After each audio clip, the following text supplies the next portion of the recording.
VT de abertura Educação à Distância. Diferentes formas geométricas se movem, cortadas pelas cores azul, verde, amarelo e vermelho. Se transformam na logo da Escola Técnica Estadual Professor Antônio Carlos Gomes da Costa.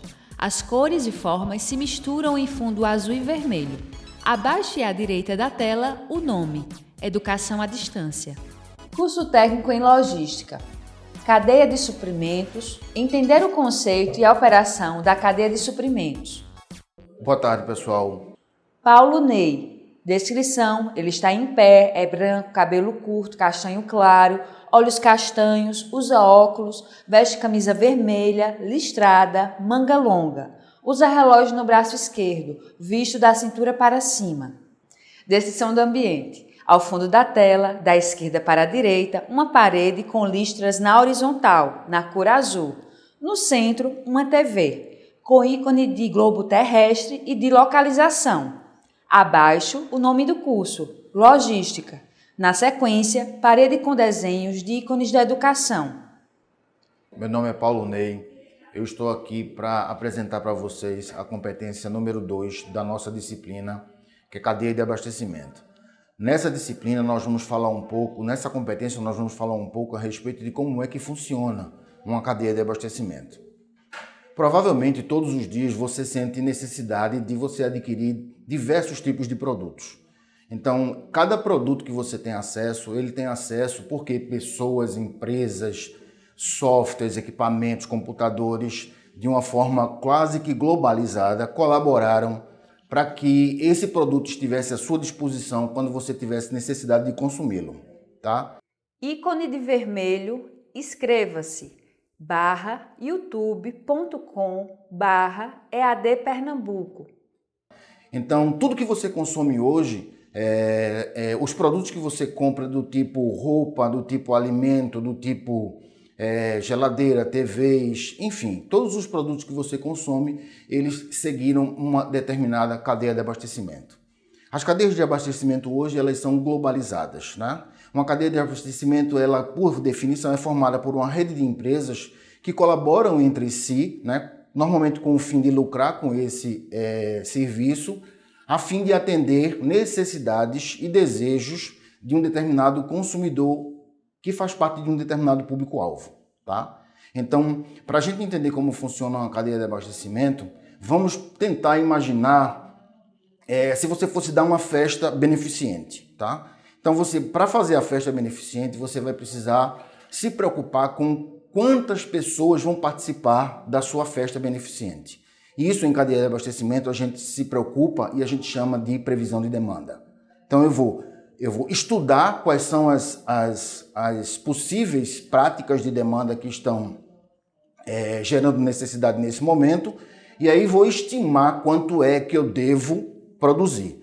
Para determinar quanto eu vou produzir, eu preciso até combinar com meus fornecedores, né, para saber se eles podem entregar a matéria-prima que precisa ser transformada em um produto acabado, ela precisa ser estocada em alguns momentos, ela precisa seguir um canal de distribuição. Esse canal de distribuição normalmente começa com distribuidores, depois vai para atacadistas, depois vai para varejistas.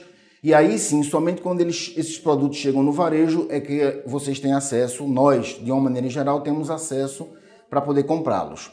Então toda vez que você vai no supermercado, chega lá no supermercado e vê aquela enorme quantidade de produtos à sua distribuição, você precisa entender que para que cada produto daquele estivesse à sua disposição quando você tivesse necessidade de consumi-los, foi preciso que várias cadeias de abastecimento trabalhassem ao longo de um tempo no passado para que os produtos estivessem disponíveis para cada um de vocês.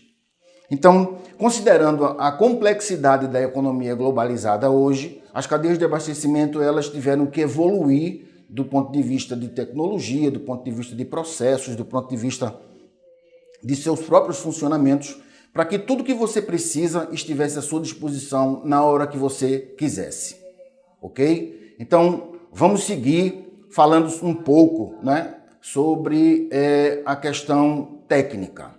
Alguns autores, eles definem cadeia de abastecimento como um conjunto de processos requeridos para a obtenção de materiais, agregar-lhes valor de acordo com a concepção de cada um dos clientes e consumirem e disponibilizar esses produtos para os lugares onde os clientes querem e quando eles precisam. Então, assim, é importante essa questão de determinar a disponibilidade do produto. Do ponto de vista que, se uma marca coloca o produto disponível para um determinado público-alvo e a outra marca não coloca, ela começa a ter problemas em relação ao seu público-alvo.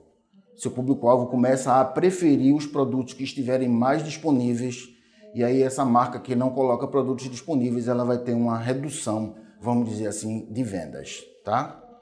Existe uma coisa chamada Conselho dos Profissionais de Gerenciamento da Cadeia de Abastecimento. No Brasil, eles têm uma sede que determina como é que deve ser o funcionamento da cadeia de abastecimentos, não só no Brasil, mas no Brasil e em outros lugares onde, por exemplo, as indústrias brasileiras possuem fornecedores. Como vocês podem ver na tela, eu coloquei uma figura que mostra como é que é o funcionamento da cadeia de abastecimento. Então vocês veem, do lado esquerdo da tela, vocês têm as fontes primárias da cadeia de abastecimento, que são os seus fornecedores. Então, como eu falei para vocês antes, em função da previsão de demanda, eu vou planejar com os meus fornecedores, né, a quantidade de matéria-prima que eu preciso para poder transformar essas matérias-primas aí já na fase intermediária da cadeia de abastecimento, que é a manufatura, que é a indústria propriamente dita.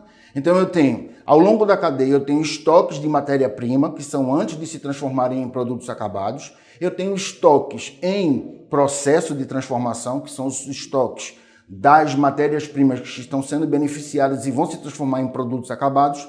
E tenho, no final da indústria, ainda no segundo estágio, nós teremos os estoques dos produtos acabados, que ficarão à disposição da distribuição. A distribuição funciona exatamente, vamos dizer assim, com maior intensidade na área de transporte. O transporte é responsável por fazer o produto sair da indústria, seguir até seus distribuidores, seguir também dos distribuidores para os atacadistas, seguir dos atacadistas para os varejistas e seguir de varejistas até os consumidores finais. Então nós temos aqui, durante o processo, né, da cadeia de abastecimento, a gente tem 3 processos de logística. No início, lá no comecinho, onde a gente fala de fontes primárias, a gente tem a logística de suprimentos, que a principal função dela é a administração de materiais. A gente vai falar um pouquinho sobre a administração de materiais lá na competência número 5 desse mesmo módulo. Então, nessa fase da logística de suprimentos, a principal função é de administração de materiais, onde a gente tem planejamento e controle de estoques, tá? No meio, né, na fase da indústria, nós temos a logística de produção, que a principal atividade é a movimentação de materiais, a forma como eu vou movimentar os materiais ao longo do processo produtivo para tornar esse processo produtivo o mais eficiente possível.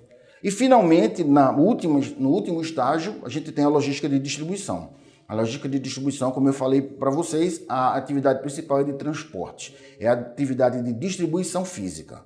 É a forma como eu vou fazer para que o produto saia da indústria e fique disponível para o consumidor final.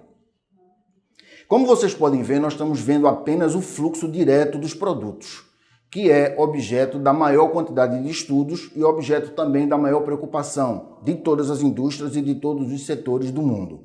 Nós temos também os fluxos reversos.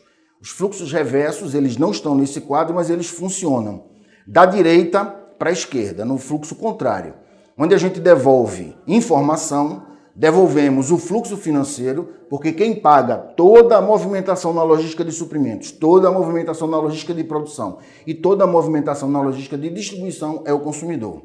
E, finalmente, nós temos a logística reversa. A logística reversa, ela devolve materiais do consumidor, eventualmente para o varejo, eventualmente para a indústria e eventualmente para as forças ou fontes primárias de fornecimento.